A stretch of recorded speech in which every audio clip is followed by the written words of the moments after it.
வணக்கம் நண்பர்களே, நம்முடைய சேனலுக்கு உங்கள் அனைவரையும் அன்புடன் வரவேற்கிறேன். கதையை தொடங்குவதற்கு முன் மறக்காமல் சப்ஸ்கிரைப் செய்து உங்கள் ஆதரவை தாருங்கள்.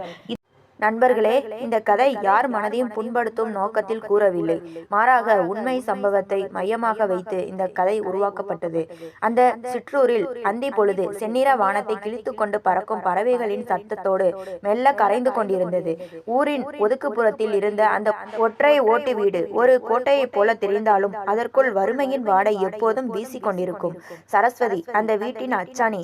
கணவர் சிவராமன் விட்டு சென்றது 4 பிள்ளைகளையும் தீராத கடன்களையும் மட்டும்தான். ஆனால் அவர் சோர்ந்து போகவில்லை. அம்மா, இன்னும் ஏன் வரல என்று கவிதா வாசலையே பார்த்து கொண்டிருக்க, தூரத்தில் தலையில் ஒரு பெரிய விறகு கட்டோடு தள்ளாடி தள்ளாடி நடந்து வந்து கொண்டிருந்தார் சரஸ்வதி அம்மாவின் தழும்புகள். வீட்டுக்குள் வந்ததும் சரஸ்வதி பெருமூச்சுடன் விறகு கட்டையை இறக்கி வைத்தார். கைகள் நடுங்கிக் கொண்டிருந்தன. தம்பிகள் இருவரும் ஓடி வந்த அம்மாவை மூத்தவன் முரளி புத்தகத்தை கையில் வைத்தபடி, அம்மா, இன்னைக்கு ஏன் இவ்வளவு லேட்டு என்று கேட்டான். சரஸ்வதி பதில் சொல்லாமல் தன் சேலை முந்தானையால் முகத்தில் வழிந்த வியர்வையை துடைத்து கொண்டார். அவர் கைகளை பார்த்த ஜீவா திடுக்கிட்டான். முள்குத்திய காயங்களுடன் வேலை செய்ததில் ஏற்பட்ட தழும்புகளும் அந்த கைகளில் இரத்த கோடுகளாக தெரிந்தன. படிப்புதான் உங்களை இந்த நரகத்துல இருந்து காப்பாத்தும். என் பிள்ளைங்க கையில பேனா இருக்கணுமே தவிர இந்த மாதிரி அறிவாலோ மண்வெட்டியோ இருக்கக்கூடாது. இதுதான் சரஸ்வதி தினசரி உச்சரிக்கும் மந்திரம். ஜீவாவின் வைராகியம். அன்று இரவு கிழிந்த பாயில் படுத்திருந்த போது ஜீவாவுக்கு தூக்கம் வரவில்லை. பக்கத்தில் அண்ணன் முரளி, நிலா வெளிச்சத்தில் பாட புத்தகங்களை வாசித்துக் கொண்டிருந்தான். அக்காக்கள் இருவரும் அரை வயிறு கஞ்சியை குடித்துவிட்டு தூங்கிவிட்டனர். சரஸ்வதி சமையல் அறையில் காய்ந்த ரொட்டியை தண்ணீர் ஊற்றி பிசைந்து சாப்பிடுவதை ஜீவா மறைந்திருந்து பார்த்தான். அவன் கண்கள் கலங்கின. அண்ணே என்று மெல்ல முரளியை அழைத்தான். என்னடா ஜீவா, அம்மா இவ்வளவு கஷ்டப்படுறாங்க, நாம ஏன் சும்மா இருக்கணும்? நீ படி, நான் நாளையிலிருந்து அந்த பெரிய வீட்டு தோட்டத்து வேலைக்கு போறேன். முரளி திகைத்தான். அம்மா தெரிஞ்சா கொன்னுடுவாங்கடா, படிப்புதான் முக்கியம்னு சொல்றாங்க இல்ல? ஜீவா ஜன்னல் வழியாக தெரிந்த இருட்டை பார்த்தபடி சொன்னான். அண்ணே, படிப்பு அறிவு கொடுக்கும், ஆனா பணம் மட்டும்தான் அம்மாவோட இந்த காயங்களுக்கு மருந்து கொடுக்கும். நான் வேலைக்கு தான் போவேன். அந்த சிறுவனின் கண்களில் தெரிந்த உறுதி அந்த வீட்டின் வறுமையை விட வலிமையானதாக இருந்தது. சரஸ்வதியின் தியாகம். ஒரு பக்தன் முதல் ஊதியத்தை பெறுகிறான். அவன் தொழிலதிபராக மாறும் முதல் அந்த வறுமை போரின் தன்னை ஒரு போர் வீரனாக மாற்ற துடித்தான் இளையவன் ஜீவா. காலம் ஒரு நதியை போல ஓடிக்கொண்டிருந்தது. ஆனால் அந்த நதியின் எதிர்நீச்சல் போட பழகியிருந்தான் ஜீவா. பள்ளி மணி அடித்ததும் மற்ற மாணவர்கள் விளையாட்டு மைதானத்தை நோக்கி ஓடுவார்கள். ஆனால் ஜீவா ஓடியது ஊரின் சந்திப்பில் இருந்த அந்த சிறிய மளிகை கடைக்கு. வியர்வை சிந்திய முதல் ஊதியம். விடியற் காலை 4 மணிக்கே எழுந்து பணியில் நனைந்தபடி சைக்கிளில் செய்தித்தாள்களை போடுவது அவனது முதல் வேலை. கைகள் நடுங்கும் குளிரிலும் அம்மாவின் ஒருவேளை கஞ்சிக்கு இது உதவும் என்ற எண்ணம் அவனை உசுப்பிக்கொண்டே இருக்கும். மாலையில் கடைகளில் மூட்டை தூக்குவது, கணக்கு எழுதுவது என ஒரு நிமிடம் கூட அவன் வீணாக்கவில்லை. ஒரு மாதம் முடிந்ததும் கசங்கிய 10 ரூபாய் தாள்களை தன் பிஞ்சு கரங்களால் நீட்டி, இந்தாமா, இது என் சம்பளம் என்று சொன்னபோது சரஸ்வதியின் கண்களில் வழிந்த கண்ணீர் உலகத்தின் எந்த மலையையும் விட புனிதமானது. ஏண்டா இவ்வளவு கஷ்டப்படுற? படிப்புதான் முக்கியம்னு சொன்னேனே என்று சரஸ்வதி விம்மி ஆள, உன் கையில இருக்கிற காயங்களுக்கு இதுதாமா முதல் மருந்து என்று ஜீவா சொன்னபோது அந்த வீட்டின் வறுமை சற்று பின்வாங்கியது. கல்லூரி பருவமும் காகித கனவுகளும்.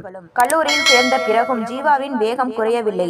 பகலில் கல்லூரி, மாலையில் ஒரு சிறிய கணினி உதிரி பாகங்கள் விற்கும் நிறுவனத்தில் பகுதி நேர வேலை. அவனது சுறுசுறுப்பை கண்ட அந்த நிறுவனத்தின் உரிமையாளர், தம்பி, உன்கிட்ட ஏதோ ஒரு தீப்பொறி இருக்குடா என்று பாராட்டி லாபத்தில் ஒரு சிறிய பங்கை அவனுக்கு ஒதுக்கினார்.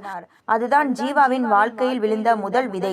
சிகரம் தொட்ட வைராகியம். சில ஆண்டுகளிலேயே தன் நுட்பமான அறிவால் அந்த நிறுவனத்தின் போக்கையே மாற்றினான். நஷ்டத்தில் இருந்த நிறுவனம் லாபத்தை நோக்கி திரும்பியது. உழைப்புக்கு கிடைத்த ஊதியமாக ஒரு கட்டத்தில் அந்த நிறுவனத்தின் முக்கிய பங்குதாரராகவும் பிறகு உரிமையாளராகவும் உயர்ந்தான். ஜிவி என்று அழைக்கப்பட்ட ஜீவா பழைய ஓட்டு வீட்டை இடித்துவிட்டு அந்த இடத்திலேயே ஒரு பெரிய மாளிகையை எழுப்பினான். முரளி அமைதியாக தன் மேல் படிப்பை தொடர, கவிதா, அனிதா இருவருக்கும் ஊரே மெச்சும் படி சீர்வரிசைகளோடு திருமணம் செய்து வைத்து, சரஸ்வதி இப்போது பட்டுப்புடவையில் மகாராணி போல வலம் வர, வறுமையை வேரோடு பிடுங்கி எறிந்த ஜீவா இப்போது ஒரு சாம்ராஜ்யத்தின் அதிபதி. ஆனால் விதி அவனுக்கு அவனுக்காக ஒரு பெரிய திருப்பத்தை சுமந்து காத்து கொண்டிருந்தது. அந்த மாளிகையின் வாசல் தோரணங்களால் அலங்கரிக்கப்பட்டிருந்தது. மங்கள இசை முழங்க ஊரே திரண்டு நின்று அந்த பிரம்மாண்ட திருமணத்தை பார்த்து கொண்டிருந்தது. ஒரு காலத்தில் ஒருவேளை கஞ்சிக்கே கஷ்டப்பட்ட குடும்பம் இன்று ஊரே வியக்கும்படி 2 பெண்களுக்கு ஒரே மேடையில் திருமணம் செய்து வைப்பதை பார்த்து ஊர் மக்கள் ஆச்சரியத்தில் மூழ்கினர். தகப்பனாக நின்ற தம்பி பட்டு வேட்டி சட்டையில் ஜீவா அங்கும் இங்கும் ஓடிக்கொண்டிருந்தான். திருமணத்தின் ஒவ்வொரு சிறிய விஷயத்தையும் அவன் பார்த்து பார்த்து செய்தான். தம்பி, நீயே எல்லாத்தையும் கவனிச்சா எப்படி? கொஞ்சம் ஓய்வு எடுடா என்று அண்ணன் முரளி சொல்ல, இல்லண்ணே, இது என் அக்காக்களோட வாழ்க்கை. அவங்க புகுந்த வீட்டுக்கு போகும்போது ஒரு குறையும் இருக்கக்கூடாது என்று புன்னகைத்தான் ஜீவா. கவிதா மற்றும் அனிதாவின் கழுத்தில் தாலி ஏறும்போது தூரத்தில் நின்று பார்த்து கொண்டிருந்த சரஸ்வதியின் கண்களில் ஆனந்த கண்ணீர் வழிந்தது. சிவராமன், நீங்க இல்லையே தவிர உங்க பிள்ளைங்க நம்ம குடும்பத்தை கோபுரத்துல ஏத்தி வச்சுட்டான் என்று மனதிற்குள் தன் கணவரிடம் பேசிக்கொண்டார். விடைபெறும் தருணம். முகூர்த்தம் முடிந்து அக்காக்கள் இருவரும் கணவன்மார்களுடன் கிளம்ப வேண்டிய நேரம் வந்தது. கவிதாவும் அனிதாவும் ஜீவாவின் அருகில் வந்தனர். அதுவரை தைரியமாக இருந்த ஜீவாவின் கண்கள் ததும்ப தொடங்கின. கவிதா விம்மி அழுதபடி ஜீவாவின் கைகளை பற்றி கொண்டாள். எல்லாரும் சொல்லுவாங்க, தம்பிங்க தான் அக்காக்களை சார்ந்து இருப்பாங்கன்னு. ஆனா எங்க அப்பாவா இருந்து எங்களை வழி நடத்திட்டடா தம்பி. உன்னை பெத்த புண்ணியத்துல நாங்க இன்னைக்கு நல்ல இடத்துக்கு போறோம் என்று சொல்லி அவனை இருக்க கட்டி கொண்டாள். அனிதா அவன் தலையை தடவி, உன் கல்யாணத்தை நாங்க முன்னின்னு நடத்தி வைக்கணும்டா, சீக்கிரம் ஒரு நல்ல பொண்ணா பாரு என்று சொன்ன போது அந்த இடத்தில் இருந்த உறவினர்கள் அனைவரும் நெகிழ்ந்து போயினர். அக்காக்கள் சென்ற பிறகு அந்த பெரிய வீடு சற்றே நிசப்தமானது. சரஸ்வதி சோபாவில் சாய்ந்து அமர்ந்தார். ஜீவா அவர் மடியில் தலை சாய்த்து கொண்டான். அம்மா, அக்காக்கள் நிம்மதியா போயிட்டாங்க. இனி நம்ம வீட்டுல 2 மருமகளுங்க வரணும். முதல்ல அண்ணன் முரளிக்கு ஒரு நல்ல பொண்ணா பார்த்து முடிப்போம். அதுக்கப்புறம் எனக்கும் ஒரு துணை வேணும்ல என்று விளையாட்டாக சொன்னான். அப்போது ஜீவாவுக்கு தெரியாது, அவன் வாழ்க்கையில் நுழைய போகும் அந்த பெண் வெறும் துணையாக மட்டும் வரப்போவதில்லை, ஒரு பெரிய ரகசியத்தையும் புயலையும் சுமந்து வரப்போகிறாள் என்று. அதிகாலை பொழுது பனிமூட்டம் இன்னும் அந்த சிற்றூரை விட்டு விலகவில்லை. ஊரின் எல்லையில் இருந்த அந்த பழமையான பிள்ளையார் கோவிலில் மணி சத்தம் மெல்ல ஒலித்து கொண்டிருந்தது. சரஸ்வதி வழக்கம் போல அதிகாலையிலேயே எழுந்து நீராடி விட்டு ஈர துணியுடன் கோவிலில் ஒரு மூலையில் அமர்ந்திருந்தார். ஒரு காலத்தில் வறுமை வாட்டிய போது இதே இடத்தில் அமர்ந்து என் பிள்ளைகளுக்கு ஒருவேளை சோறு போடு சாமி என்று அழுதவர் இன்று தன் பிள்ளைகளின் வளமான வாழ்வுக்காக நன்றி கடன் செலுத்தி கொண்டிருந்தார். தாயின் தவம். கண்களை மூடி வேண்டிக் கொண்டிருந்த சரஸ்வதியின் உதடுகள் மெல்ல முணுமுணுத்தன. சாமி, என் பொண்ணுங்க 2 பேரும் புகுந்த வீட்டுல மகராசிங்க மாதிரி இருக்காங்க. என் சின்ன பிள்ளை ஜீவா தன் ரத்தத்தை வியர்வையா சிந்தி இந்த அரண்மனையை எழுப்பிட்டான். ஆனா அவன் இன்னும் நிம்மதியா ஒரு நிமிஷம் கூட உட்கார்ந்து சாப்பிடல. அவனுக்கும் என் மூத்தவன் முரளிக்கும் ஒரு நல்ல துணை அமைஞ்சிட்டா நான் நிம்மதியா கண்ணை மூடுவேன். அவர் கண்களில் வழிந்த கண்ணீரை துடைத்தபடி எழுந்தபோது கோயில் குருக்கள் பிரசாதத்துடன் அங்கே வந்தார். என்னம்மா, இன்னைக்கும் அதே வேண்டுதலா? உன் பையன் ஜீவாவை தெரியாத ஆளே இந்த ஊர்ல இல்ல. அவ்வளவு தர்மவான் அவனுக்கு கடவுள் கைவிட மாட்டார் என்று சொல்லி விபூதியை அவர் நெற்றியில் இட்டார். இல்ல சாமி, பெத்த மனம் பித்தாமே. பசங்க கல்யாண கோலத்தை பார்த்தாதான் என் ஆத்மா சாந்தி அடையும் என்றார் சரஸ்வதி உருக்கமாக. எதிர்பாராத வரன் சரஸ்வதி வீடு திரும்பிய போது வாசலில் ஒரு பெரிய கார் நின்றிருந்தது. உள்ளே ஜீவாவும் முரளியும் ஒரு பெரியவருடன் தீவிரமாக பேசிக் கொண்டிருந்தனர். அவர் அந்த வட்டாரத்திலேயே பிரபலமான திருமண தரகர் மாணிக்கம். வாமா சரஸ்வதி, இதோ பாரு, உன் பெரிய பையன் முரளிக்கு ஒரு சூப்பரான வரன் வந்திருக்கு என்று ஒரு புகைப்படத்தை நீட்டினார் மாணிக்கம். சரஸ்வதி ஆவலோடு அந்த புகைப்படத்தை வாங்கினார். அதில் இருந்த அந்த பெண்ணின் முகம் நிலவை போல பிரகாசமாக இருந்தது. அமைதியான கண்கள், மெல்லிய புன்னகை. பெயர் பவித்ரா. பக்கத்து ஊரில் பெரிய வசதியான குடும்பம். பொண்ணு நல்லா படிச்சிருக்கா, குணமான பொண்ணுன்னு கேள்விப்பட்டேன் என்று தரகர் அடுக்கிக் கொண்டே போனார். புகைப்படத்தை பார்த்த முரளிக்கு அந்த பெண்ணை பிடித்து போனது. ஜீவா அந்த புகைப்படத்தை வாங்கி பார்த்தான். ஏனோ அந்த பெண்ணின் கண்களில் ஏதோ ஒரு இனம் புரியாத சோகம் இருப்பது போல அவனுக்கு தோன்றியது. ஆனால் தன் அண்ணனின் முகத்தில் தெரிந்த மகிழ்ச்சியை பார்த்ததும் அவன் அதை அலட்சியம் செய்தான். அம்மா, உங்களுக்கு பிடிச்சிருக்கா? அண்ணனுக்கு ஓகேனா நாம உடனே பேசி முடிச்சிடலாம் என்றான் ஜீவா. சரஸ்வதி மகிழ்ச்சியில் திக்குமுக்காடி போனார். ரொம்ப லட்சணமா இருக்காப்பா, என் வீட்டுக்கு மகாலட்சுமியே வரப்போறான்னு தோணுது என்று அந்த புகைப்படத்தை உச்சி முகர்ந்தார். அந்த புகைப்படம் ஒரு மங்களமான ஆரம்பமாக தெரிந்தாலும் பவித்ராவின் அந்த புன்னகைக்கு பின்னால் ஒளிந்திருக்கும் மர்மம் அந்த குடும்பத்தின் அஸ்திவாரத்தையே ஆட்டப் போகிறது என்பது அப்போது யாருக்கும் தெரிந்திருக்கவில்லை. முரளியின் திருமண பேச்சுகள் முடிவாகி பெண் பார்க்கும் படலம் அரங்கேறியது. அண்டை அண்டை ஊரில் இருந்த அந்த பெரிய பங்களா பவித்ராவின் குடும்ப கௌரவத்தை பறைசாற்றியது. சரஸ்வதியும் ஜீவாவும் முரளியும் ஆவலோடு அந்த வீட்டு வரவேற்பறையில் அமர்ந்திருந்தனர். அடக்கத்தின் உருவம். சிறிது நேரத்தில் மெல்லிய கொலுசு சத்தம் கேட்க தலை குனிந்தபடி பவித்ரா உள்ளே வந்தாள். அவள் அணிந்திருந்த பட்டு சேலையில் முந்தானை அவளது தலையை சற்றே மறைத்து முக்காடு போல தழுவி இருந்தது. அந்த காலத்து பெண் போல அவ்வளவு அடக்கம், அவ்வளவு அமைதி. முரளி அவளை ஏறிட்டு பார்த்தான். புகைப்படத்தில் பார்ப்பதை விட நேரில் அவள் ஒரு ஓவியம் போல இருந்தாள். உங்களுக்கு பிடிச்சிருக்கா தம்பி என்று பவித்ராவின் தந்தை கேட்க முரளி வெட்கத்துடன் தலை குனிந்து புன்னகைத்தான். அந்த ஒரு புன்னகையிலேயே சம்மதம் சொல்லாமல் சொல்லிவிட்டான். தாயின் திருப்தி. சரஸ்வதிக்கு தன் மூத்த மருமகளை பற்றி தீர விசாரிக்க வேண்டும் என்ற ஆசை. பெண்ணை தனியே அழைத்து சென்று கொஞ்சம் பேசலாமா என்று அனுமதி கேட்டார். பக்கத்து அறையில் பவித்ராவை தனியே சந்தித்த சரஸ்வதி அவளது கைகளை பற்றி கொண்டார். என் முரளி ரொம்ப பாசமானவன் கண்ணு, உன்னை அவன் கண்ணு கலங்காம பார்த்துப்பான் என்று சொல்லி அவளை மெல்ல எழுந்து நடக்க சொன்னார். அவளது நடை உடை பாவனை அனைத்தும் ஒரு தாய்க்குரிய கூர்மையுடன் கவனித்தவர். நிச்சயமா இவை என் வீட்டு மகாலட்சுமி தான் என்று மனதார தீர்மானித்தார். கவனிக்க தவறிய அந்த பார்வை. அனைவரும் பேசி முடித்து நிச்சயதார்த்தம் தேதியை சொல்லிடலாம் என்று மகிழ்ச்சியில் திளைத்த போது பவித்ரா திருமணம் இனிதே நடக்கிறது. ஆனால் பவித்ரா சுமந்து நிற்கும் அந்த ரகசியம் ஒரு விடைகுண்டாக மாறி அந்த குடும்பத்தின் மகிழ்ச்சியை சிதறடிக்க போகிறது என்பது அந்த நிமிடம் வரை யாருக்கும் உரைக்கவில்லை. விதியின் ஆட்டம் மெல்ல தொடங்க போவதற்கான அறிகுறிதான் அந்த பயம். முரளி பவித்ராவின் திருமணம் ஊரே வியக்கும் வண்ணம் அரங்கேற்றியது. ஜீவாவின் செல்வாக்கும் சரஸ்வதியின் நீண்ட நாள் கனவும் இணைந்து அந்த திருமண மண்டபத்தை ஒரு தேவலோகமாக மாற்றி இருந்தது. வாழை மரங்கள், வண்ண விளக்குகள், நறுமணம் வீசும் பூக்கள் என எங்கும் மங்களநாதம் ஒலித்துக் கொண்டிருந்தது. விசித்திரமான சடங்கு. திருமண சடங்குகள் ஒவ்வொன்றாக முடிந்து அன்று இரவு மணமக்களின் முதலிரவு ஏற்பாடுகள் செய்யப்பட்டன. வழக்கமாக மணப்பெண்ணை தான் தோழிகள் அலங்கரித்து அறைக்குள் அழைத்து செல்வார்கள். ஆனால் இங்கே நிலைமை சற்றே மாறி கிடந்தது. பவித்ராவின் வீட்டார்கள் மிக அவசரமாக செயல்பட்டனர். பவித்ராவை ஏற்கனவே அறைக்குள் அமர வைத்துவிட்டு முரளியை உள்ளே அனுப்பும்படி அவர்கள் அவசரப்படுத்தினர். தம்பி, சீக்கிரம் மாப்பிளையை உள்ளே அனுப்புங்க, நல்ல நேரம் முடிய போகுது என்று பவித்ராவின் தந்தை பதற்றத்துடன் சொன்னார். இதை பார்த்து கொண்டிருந்த ஜீவாவுக்குள் ஒரு பொறி தட்டியது. அவன் முன்னே வந்து, பெரியவரே, இது என்ன புது பழக்கமா இருக்கு? வழக்கமா பெண் தானே கடைசியா உள்ளே போவாங்க, ஏன் இவ்வளவு அவசரம் என்று கேட்டான். அதற்கு பவித்ராவின் உறவினர் ஒருவர் இடைமறித்து, இது எங்க சமுதாய முறை தம்பி, குலதெய்வ வழக்கம், அதையெல்லாம் மாற்ற முடியாது என்று மலுப்பலாக பதில் சொல்லிவிட்டு முரளியை தள்ளிவிடாத குறையாக அறைக்குள் அனுப்பி கதவை சாத்தினார்கள். அறையின் நிசப்தன். வெளியே நண்பர்களின் கேலி பேச்சுகளும் உறவினர்களின் சிரிப்பொலியும் மெல்ல மெல்ல அடங்கி இரவு தன் கருப்பு போர்வையை போர்த்தி கொண்டது. ஆனால் அந்த அறையினுள் நிலவிய அமைதி மிகவும் கனமாக இருந்தது. முரளி மெல்ல படுக்கையை நெருங்கினான். பவித்ரா மணப்பெண் அலங்காரத்தில் தலையில் முக்காடு இட்டபடி சிலையாக அமர்ந்திருந்தாள். அவள் உடல் லேசாக நடுங்கிக் கொண்டிருந்ததை முரளி கவனித்தான். பவித்ரா, ஏன் இவ்வளவு பயம்? நான் உன்னை ஏதும் சொல்ல மாட்டேன், இது நம்ம வாழ்க்கை என்று மென்மையாக சொல்லி அவளது கையை பற்றினான். தொட்ட அடுத்த நொடியே பவித்ரா மின்சாரம் தாக்கியவள் போல துள்ளி குதித்து எழுந்தாள். அவள் கண்களில் இருந்து கண்ணீர் மடை திறந்த வெள்ளமென கொட்டியது. அவள் முகம் பயத்தால் வெளிரி போயிருந்தது. என்னை மன்னிச்சிருங்க, என்னை மன்னிச்சிருங்க என்று அவள் முணுமுணுத்தபடி சுவரோரம் போய் ஒட்டி கொண்டாள். முரளி திகைத்து போனான். ஒரு மணப்பெண் தன் கணவனிடம் இப்படி நடந்து கொள்வாள் என்று அவன் கனவிலும் நினைக்கவில்லை. என்ன ஆச்சு பவித்ரா? என்னிடம் எதையும் மறைக்காதே.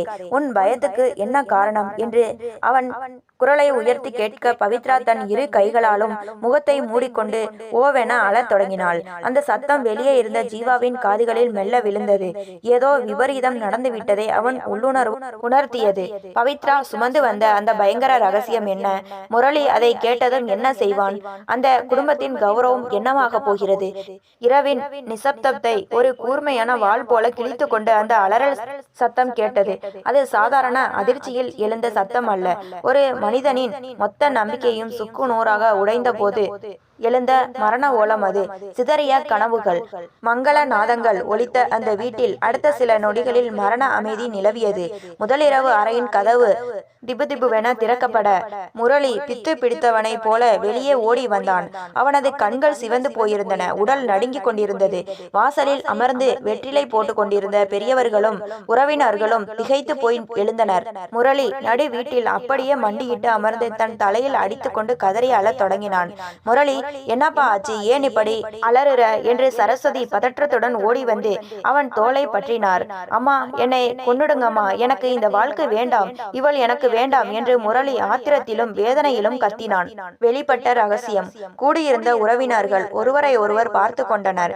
என்னடா சொல்ற, கல்யாணம் முடிஞ்சு 1 மணி நேரம் கூட ஆகல, அதுக்குள்ள என்ன ஆச்சு என்று ஒரு பெரியவர் கேட்க முரளி தன் சட்டையை ஆவேசமாக பிடித்து இழுத்து கிழித்தான். அம்மா, இவள் பெண்ணே இல்லை அம்மா, இவள் ஒரு திருநங்கை, என்னை ஏமாத்திட்டாங்கம்மா என்று அவன் உரக்க கத்திய போது அந்த வீடு ஒரு நிமிடம் அப்படியே ஸ்தம்பித்தது. சரஸ்வதி நெஞ்சை பிடித்து கொண்டு அங்கேயே சரிந்தார். ஜீவா மின்னல் வேகத்தில் அண்ணனை தாங்கி பிடித்தான். அண்ணே, என்ன பேசுறீங்கன்னு தெரிஞ்சுதான் பேசுறீங்களா என்று அவன் அதிர்ச்சியில் கேட்க முரளி தன் கைகளால் தரையை ஓங்கி அடித்தான். உள்ளே போய் பாருடா, அந்த பாவிங்க பணத்துக்காகவும் கௌரவத்துக்காகவும் என் வாழ்க்கையை சீரழிச்சிட்டாங்க. அந்த பெண்ணின் மௌனம். அறை வாசலில் பவித்ரா நின்றிருந்தாள். மணப்பெண் அலங்காரத்தில் இருந்த அவளது முகம் இப்போது கண்ணீரால் கரைந்து போயிருந்தது. அவள் கைகள் நடுங்கிக் கொண்டிருந்தன.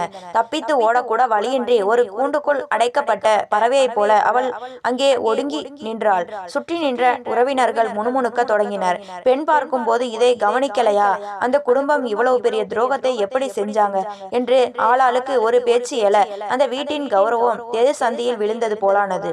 ஜீவாவின் கண்கள் தகித்தன. தன் அண்ணனின் கண்ணீரும் தன் அம்மாவின் மயக்க நிலையும் அவனுக்குள் ஒரு பெரும் ஆத்திரத்தை மூட்டியது. அதே சமயம் அங்கே உயிருக்கு பயந்து நடுங்கிக் கொண்டிருந்த அந்த பெண்ணின் நிலைமையை கண்டும் அவன் மனம் ஒரு நொடி தடுமாறியது. அந்த வீட்டின் வரவேற்பறை ஒரு போர்க்களத்தை போல காட்சியளித்தது. ஒரு புறம் அண்ணன் முரளியின் ஆக்ரோசமான அழுகை, மறுபுறம் அதிர்ச்சியில் உறைந்து கிடந்த உறவினர்கள். ஜீவா வேகமாக ஓடி வந்து தன் அண்ணனை இருக்க கட்டி கொண்டான். உடைந்து போன இதயம். அண்ணே, நிதானமா இருங்கண்ணே, என்னாச்சுன்னு சொல்லுங்க என்று ஜீவா பதற முரளி அவன் சட்டையை பிடித்து உலுக்கினான். தம்பி, ரத்தமும் வியர்வையும் சிந்தி நீ சேர்த்த கௌரவம் எல்லாம் இன்னைக்கு தெருவுக்கு வந்துடுச்சுடா. அந்த பாவிங்க நம்மளை ஏமாத்திட்டாங்க. அந்த தரகர் மாணிக்கம் பணத்துக்காக என் வாழ்க்கையில விளையாடிட்டான்.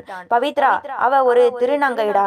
ஒரு ஆணும் இல்லாம பெண்ணும் இல்லாம என் வாழ்க்கையை இப்படி சூனியமாக்கிட்டாங்களேடா என்று முரளி நிலத்தில் விழுந்து புரண்டான். அந்த வார்த்தைகள் ஜீவாவின் காதுகளில் ஈயத்தை காய்ச்சி ஊற்றியது போல இருந்தன.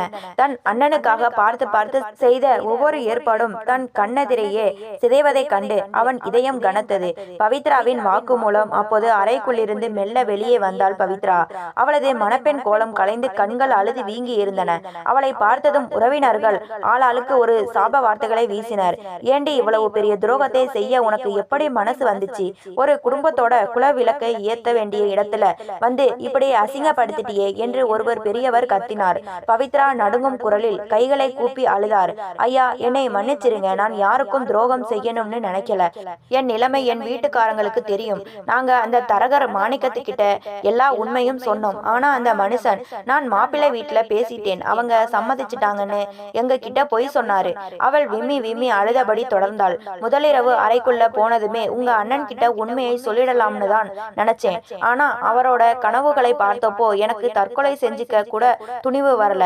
நான் ஒரு அனாதையாய் போய் பிழைச்சுக்கிறேன், என்னை கொன்னுடாதீங்க. ஜீவா அந்த தரகரின் வஞ்சகத்தை நினைத்து ஆத்திரமடைந்தான். ஆனால் தன் அண்ணனின் வாழ்க்கை ஒரு காகித கப்பலை போல கிழிந்து கிடப்பதை கண்டு அவனால் எதையும் செய்ய முடியவில்லை. ஒரு நடுத்தர வர்க்க குடும்பத்திற்கு கௌரவம் என்பது உயிரை விட மேலானது. ஊர் முழுக்க தெரிந்த இந்த விவகாரம் அவர்களின் நிம்மதியை பறித்து விட்டது. சரஸ்வதி மீண்டும் மயக்க நிலைக்கு செல்ல அந்த வீடு ஒரு தீராத துயரத்தில் ஆழ்ந்தது. பணத்தால் எதையும் சாதிக்கலாம் என்று நினைத்த ஜீவாவுக்கு விதியின் சதி ஒரு பெரிய பாடத்தை புகட்டியது. குடும்பத்தின் கௌரவம் சிதைந்து ஒரு இருண்ட காலத்திற்குள் தள்ளப்பட்ட அந்த மாளிகையில் ஒரு காலத்தில் ஒலித்த மங்கள இசை இப்போது ஒரு மரண அமைதியாக மாறி இருந்தது. வாசலில் கட்டப்பட்டிருந்த மாவிலை தோரணங்கள் காய்ந்து சருகாக்கி உதிர்வதைப் போல அந்த திருமண பந்தமும் அடுத்த சில நாட்களிலேயே கருகி போனது. பஞ்சாயத்தும் பிரிவும் ஊர் பெரியவர்கள் முன்னிலையில் அந்த பெரிய வீட்டு திண்ணையில் பஞ்சாயத்து கூடியது. குற்றவாளி கூண்டில் நிற்பது போல பவித்ராவின் குடும்பத்தினர் தலை குனிந்து நின்றனர். தரகர் மாணிக்கம் தலைமறைவாகிவிட மொத்த பழியும் பவித்ராவின் குடும்பத்தின் மீதே விழுந்தது. பெரிய துரோகம் பண்ணிட்டீங்க, ஒரு மனுஷனோட வாழ்க்கையில இப்படியா விளையாடுவீங்க என்று ஊர் தலைவர் கர்ஜிக்க பவித்ராவின் தந்தை அழுதபடியே மன்னிப்பு கேட்டார். இறுதியில் பவித்ராவையும் அவள் குடும்பத்தையும் அவர்கள் ஊருக்கே அனுப்பி வைக்க தீர்மானிக்கப்பட்டது. பவித்ரா அந்த வீட்டை விட்டு வெளியேறும் போது ஒரு முறை திரும்பி அந்த மாளிகையை பார்த்தாள். அவள் கண்களில் துரோகம் இல்லை, மாறாக தான் பிறந்த பிறப்பின் மீதான தீராத கோபம் மட்டுமே இருந்தது. சட்டப்படி விவாகரத்து வழக்கு தொடரப்பட்டது. முடங்கி போன முரளி ஓராண்டு ஈராண்டு என காலம் சக்கரமாக உருண்டோடியது. ஆனால் முரளியின் வாழ்க்கை மட்டும் அந்த திருமண இரவிலேயே உறைந்து போயிருந்தது. ஒரு காலத்தில் புத்தகங்களே கதி என்று இருந்தவன் இப்போது இருட்டு அறையே கதி என்று முடங்கி கிடந்தான். தம்பி, என் தலையெழுத்து இப்படி ஆகிடுச்சுடா. ஊர் சிரிக்குது. என்னை பார்க்கிறவங்க எல்லாம் ஏளனமா பேசுற மாதிரி இருக்கு. இனி எனக்கு எதுக்குடா இந்த வாழ்க்கை என்று முரளி புலம்பும் போதெல்லாம் ஜீவாவின் இதயம் ரத்தம் சிந்தும். சரிந்த சாம்ராஜ்யம், தன் அண்ணனின் இழந்த நிலையும் அக்காக்களின் புகுந்த வீட்டின் எழுந்த முணுமுணுப்புகளும் ஜீவாவை நிலைகுலைய செய்தன. தொழில் நுணுக்கங்களில் கில்லியாக இருந்த ஜீவா இப்போது கவனத்தை சிதறவிட்டான். தொழிலில் நஷ்டம். புதிய ஒப்பந்தங்களில் கையெழுத்திட அவனுக்கு மனம் வரவில்லை. அலுவலகம் செல்வதை குறைத்து கொண்டான். அம்மாவின் ஆரோக்கியம். சரஸ்வதி மீண்டும் அந்த பழைய ஓட்டு வீட்டின் வறுமை காலத்திற்கே சென்று விட்டது போல உணவின்றி உறக்கமின்றி மெலிந்து போனார். பணம் இருந்தா எல்லாத்தையும் சரி பண்ணிடலாம்னு நினைச்சேன்மா, ஆனா விதியை மாற்ற முடியலையே என்று ஜீவா கலங்கினான். ஒரு மாளிகையை எழுப்பிய அவனது கரங்கள் இப்போது தன் அண்ணனின் உடைந்த இதயத்தை ஒட்ட வைக்க முடியாமல் தவித்தன. விதி அவர்களை இவ்வளவு தூரம் சோதித்ததற்கு பின்னால் ஒரு மிகப்பெரிய திருப்பம் ஒளிந்திருந்தது.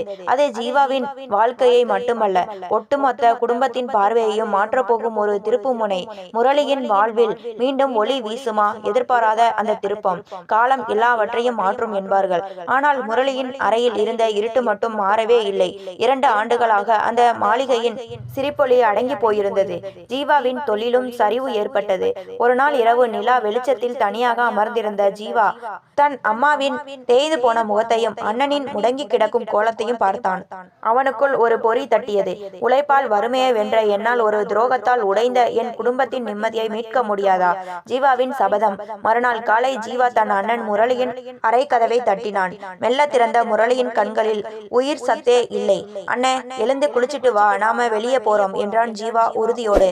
எதுக்குடா? ஊர் ஜனங்க என்னை பார்த்து பரிதாபப்படுறதை பார்க்கவா என்று முரளி விரக்தியில் கேட்டான். ஜீவா அவன் கைகளை பற்றி கொண்டு சொன்னான். யாருக்காகவும் நீ ஒளிய வேண்டிய அவசியம் இல்லை அண்ணே. தப்பு செஞ்சது அந்த தரகரும் உண்மையை மறைச்ச அந்த பொண்ணு வீட்டுக்காரங்களும் தான். நீயும் அம்மாவும் சந்தோஷமா இருந்தாதான் நான் என் வாழ்க்கையை பத்தி யோசிப்பேன். உன் வாழ்க்கையில ஒரு நல்ல பெண்ணை கூட்டிட்டு வந்து இந்த வீட்டுல மறுபடி விளக்கத்துற வரைக்கும் நான் கல்யாணமே பண்ணிக்க மாட்டேன்டா. இது உன் தம்பி மேல சத்தியம். அந்த வார்த்தைகளில் இருந்த வீச்சு முரளியின் மனதில் இருந்த இருட்டை மெல்ல விளக்கியது. புதிய விடியல். இம்முறை ஜீவா அவசரப்படவில்லை. தகுந்த சட்ட ஆலோசனைகள் பெற்று விவாகரத்து பணிகளை முடித்தான். அண்ணனுக்காக பெண் தேடும் படலத்தை அவனே முன்னின்று நடத்தினான். நேரடி விசாரணை. எந்த தரகரையும் நம்பாமல் தானே நேரில் சென்று பெண்ணின் குடும்பத்தை பற்றி விசாரித்தான். வெளிப்படைத்தன்மை. அண்ணனின் கடந்த கால கசப்பான அனுபவத்தை எதையும் மறைக்காமல் பெண் வீட்டாரிடம் நேர்மையாக பேசினான். அவனது நேர்மைக்கும் உழைப்பிற்கும் பலனாக முரளியின் குணத்தை புரிந்து கொண்ட ஒரு நல்ல குடும்பம் அமைந்தது. மீனா என்ற குணமான பெண் முரளியின் உடைந்த மனதிற்கு மருந்தாக அந்த வீட்டிற்குள் நுழைய சம்மதித்தாள். நம்பிக்கை பயணம். மீண்டும் அந்த மாளிகையில் மங்கள இசை முழங்கியது. ஆனால் இம்முறை அந்த இசையில் பயமில்லை, நம்பிக்கை இருந்தது. முரளியின் முகத்தில் நீண்ட நாட்களுக்கு பிறகு ஒரு புன்னகை அரும்பியது. அதை தூரத்தில் நின்று பார்த்த சரஸ்வதியின் கண்களில் ஆனந்த கண்ணீர். தம்பி, நீ ஜெயிச்சிட்டடா என்று முரளி அவன் கைகளை பிடித்து நெகிழ்ந்தான். ஜீவா புன்னகைத்தான். வறுமையை விரட்டுவதை விட உடைந்த மனங்களை தேற்றுவதுதான் மிகப்பெரிய வெற்றி என்பதை அவன் உணர்ந்தான். அண்ணனின் அறையில் மீண்டும் ஏற்றப்பட்ட அந்த நெய் விளக்கு அந்த குடும்பத்தின் இருண்ட காலத்தை நிரந்தரமாக விரட்டியது. ஜீவாவின் உழைப்பும் விடாமுயற்சியும் தியாகமும் வீண் போகவில்லை. சிதைந்து போன ஒரு குடும்பம் மீண்டும் ஒரு மகா காவியமாக தன் பயணத்தை தொடர்ந்தது. இது போன்ற கதைகளை தொடர்ச்சியாக கேட்க லைக் பண்ணுங்க, ஷேர் பண்ணுங்க, கமெண்ட் பண்ணுங்க, மறந்து விடாமல் சப்ஸ்கிரைப் பண்ணுங்க.